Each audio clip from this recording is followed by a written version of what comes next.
Super Coach, my top 3 questions to ask on the phone as part of your pre-listing appointment conversation. Number 1, will all title owners and decision makers be at the appointment?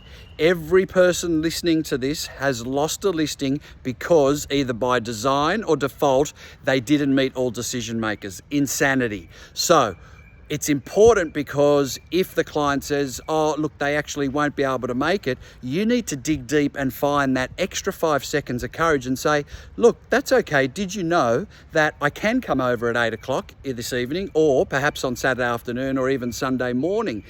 I do find that it's quite important to collaborate with all decision makers, all title owners, because with my experience, I find that a lot of questions come out of my comprehensive proposal, and it would be ideal if we can have an open forum and discuss that with full transparency.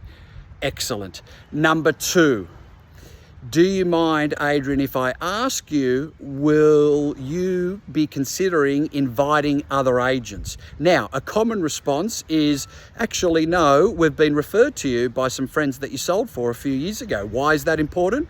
When you get to the listing appointment, you're less likely to have to negotiate fees, so you double down on your love to get commission. Another response could be, well, actually, we've been told to invite 3 agents, so we will be. Excellent. Do you mind if I ask who they are and when they'll be coming? You'll be surprised with the response. Why is it important to know who the other agents are? Because what you need to do is, at the listing appointment, absolutely double down on your unique selling propositions. Now, there's no need to talk about the other agents. There's no need to discuss them. There's certainly no need to be unprofessional and talk untowardly about them. However, you need to identify what is novel and what is unique in your offering, and is it compelling enough in comparison to your competitors? And make sure that you double down on those, whether it's your personal USPs around being a developing agent or a super team agent, or whether it's your brand's USPs in terms of its reach, breadth, and database. Critical to understand. Question number 3, are you considering a certain method of sale? Because when I come to see you, I'm looking forward to discuss private treaty, auction, and off-market, given I specialise in all. Common response is, well, clearance rates seem to be dropping, so I'm not too sure about auction.